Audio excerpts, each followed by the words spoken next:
Good morning, students. How are you? Fine. આજે આપણે unit 6 ભણીશું. I studied helping hands. આ યુનિટમાં રાયમ્સ, સ્ટોરી અને બીજી બધી એક્ટિવિટીઝ છે. તો તમે ટેક્સ્ટ બુક લઈને બેસજો એટલે તમારે શીખવામાં ઇઝી રહેશે.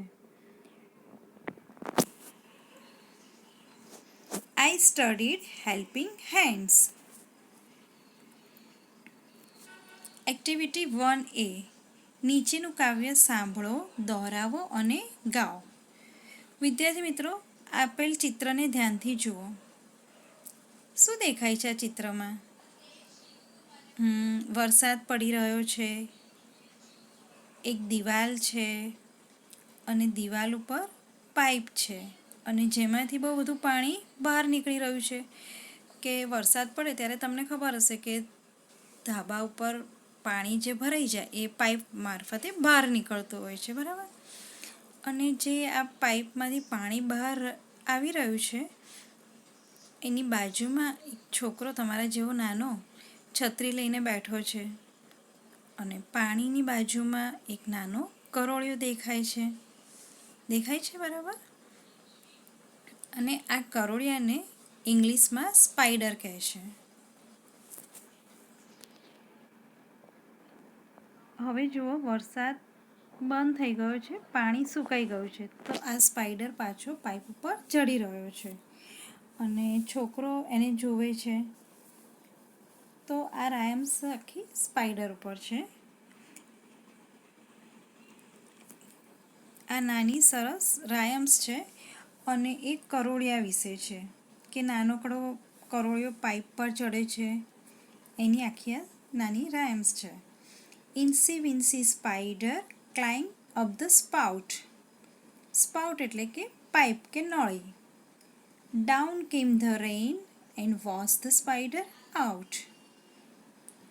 Out came the sun and dry up all the rain.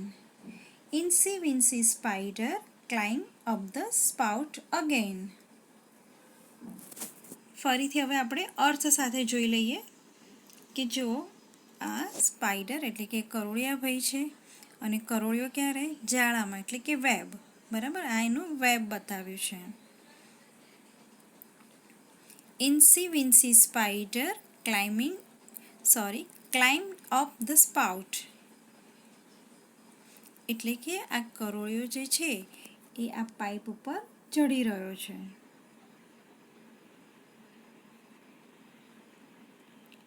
જો આ પાઇપમાં એ જઈ રહ્યો છે. Incy wincy spider climb up the spout. Down came the rain and wash the spider out. એટલે કે આ નાનકડો કરોળિયો પાઇપ પર ચડે છે અને ત્યાં વરસાદ પડી રહ્યો છે. વરસાદ આવ્યો અને પછી શું થાય છે? ચાલો જોઈએ. શું થાય છે કે કરોળિયા ભાઈ નીચે પડી જાય છે. પછી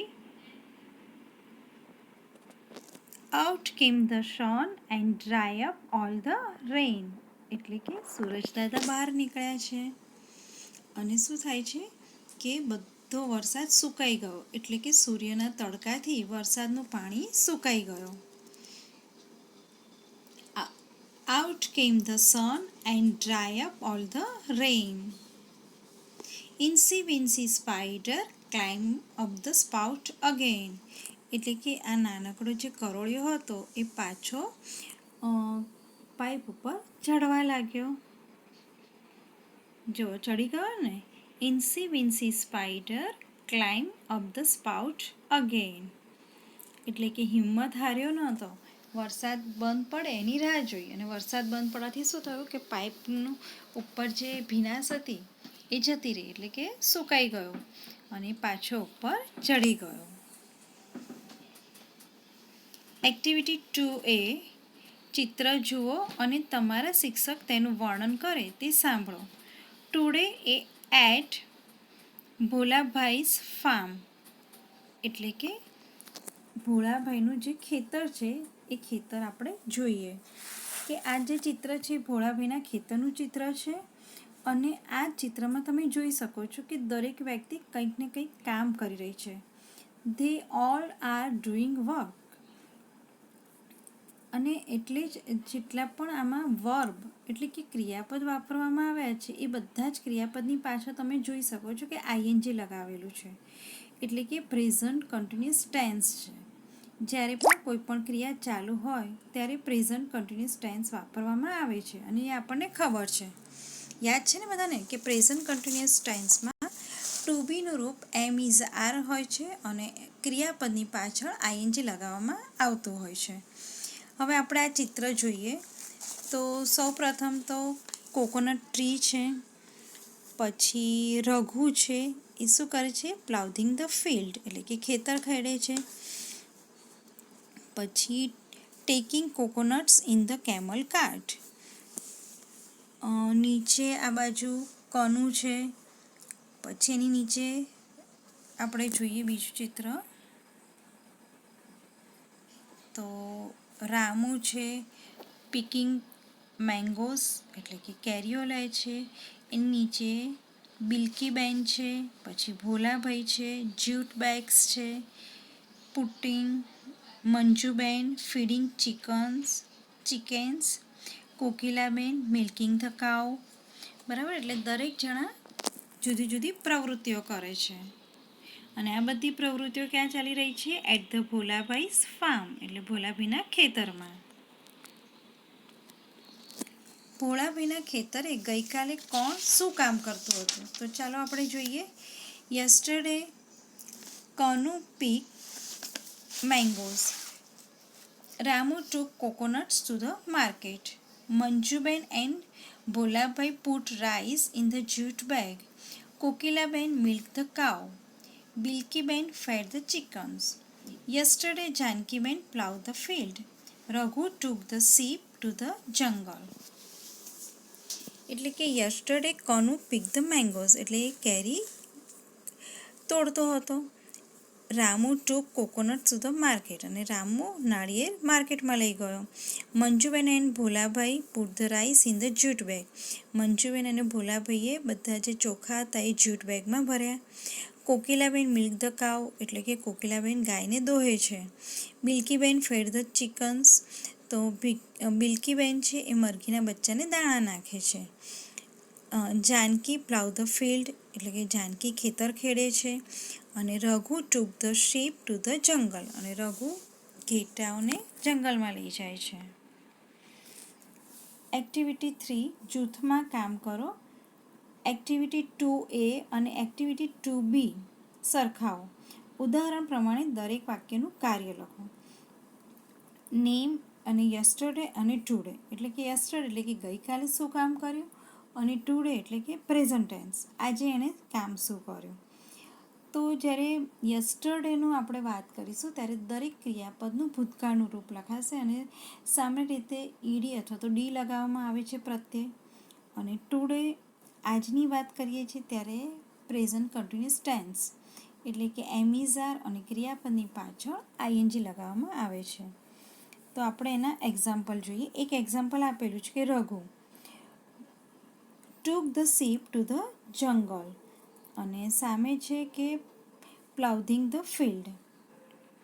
હવે આપણે એના બીજા વાક્યો જોઈએ. તો Kanu pick the mangoes yesterday. ટુડેમાં Kanu is taking coconuts in the camel car today. Manjuben put rice in the jute bag yesterday. Manjuben is feeding chickens today. Bholabhai put rice in the jute bag yesterday. પુટનું ક્રિયાપદ વર્તમાન કાળમાં અને ભૂતકાળમાં પુટનું પુટ જ રહે છે.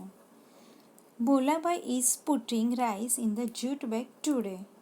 અહીંયા તમે જોઈ શકો છો કે ઇઝ પછી પુટિંગ છે અને ડબલ ટી પછી આઈએનજી લખવામાં આવે છે. Kokilaben milk the cow yesterday. Kokilaben is milking the cow today. એ આજે પણ એ જ કામ કરી રહ્યા છે. Bilkiben fed the chickens yesterday. Bilkiben is helping Bholabhai today. Ramu Ramu took coconuts to the market yesterday. Ramu is picking mangoes today. Janki plowed the field yesterday. Janki is not on the farm today. એટલે કે જાનકી આજે ખેતરમાં નથી. હવે ચિત્ર જોવાનું છે અને તેની માહિતી સાંભળો અને વાંચો. આ છોકરો છે જે ઝૂની વિઝિટ એટલે કે મુલાકાતે જાય છે અને એનું આખું વર્ણન કરેલું છે. તો ચલો એની સાથે સાથે આપણે પણ ઝૂની વિઝિટ કરી લઈએ. તૈયાર બધા? Last Sunday I visited the zoo એટલે કે ગયા રવિવારે મેં પ્રાણી સંગ્રહાલયની મુલાકાત લીધી હતી. આઈ લેફ્ટ માય હાઉસ એટલે કે એને લેફ્ટ એટલે કે છોડવું એટલે કે એ ઘરેથી નીકળ્યો. I took the bus to the zoo એટલે કે ઝૂ જવા માટે એણે બસ લીધી. બસમાં બેસીને પ્રાણી સંગ્રહાલયમાં ગયો. આઈ પેડ ફોર માય ટિકિટ એટલે કે પૈસા આપીને એણે ટિકિટ લીધી. આઈ સો ધ એલિફન્ટ્સ એણે ત્યાં હાથીઓ જોયા. આઈ બોટ સમ પીનટ્સ એટલે કે સિંગદાણા એણે થોડાક સિંગદાણા ખરીદ્યા. I gave peanuts to the elephants અને એણે શું કર્યું? થોડા સિંગદાણા હાથીઓને પણ ખવડાવ્યા. આઈ એટ સમ પીનટ્સ એ પોતે બેસીને પણ થોડા સિંગદાણા ખાય છે એટલે કે આઈ એટ સમ પીનટ્સ મેં થોડા સિંગદાણા ખાધા. I went to the monkey house વાંદરાઓના પાંજરા પાસે ગયો. આઈ ફેડ ધ મંકીઝ એણે મંકીઓને થોડા દાણા સિંગદાણા નાખ્યા. આઈ લાફ એટ ધ ગોરિલાસ ગોરિલાઓની સામે હું હસવા લાગ્યો. તમે પણ કરો છો ને આવી મસ્તી? આઈ રોડ ધ ઝૂ ટ્રેન એટલે કે જે ઝૂમાં ટ્રેન હતી તેમાં મેં સવારી કરી. I look at the lions હું સિંહ જોવા લાગ્યો. સિંહની તરફ મેં જોયું. I heard the lion roar એટલે કે મેં સિંહની ગર્જના સાંભળી. આઈ રન અવે હું દોડી ગયો. એને ડર લાગ્યો એટલે એ ત્યાંથી જતો રહ્યો. આઈ ગોટ લોસ્ટ એટલે કે એ રસ્તો ભૂલી ગયો. આઈ આસ્ક ફોર ડાયરેક્શન્સ એટલે કે જે વોચમેન હોય છે તેને રસ્તો પૂછે છે.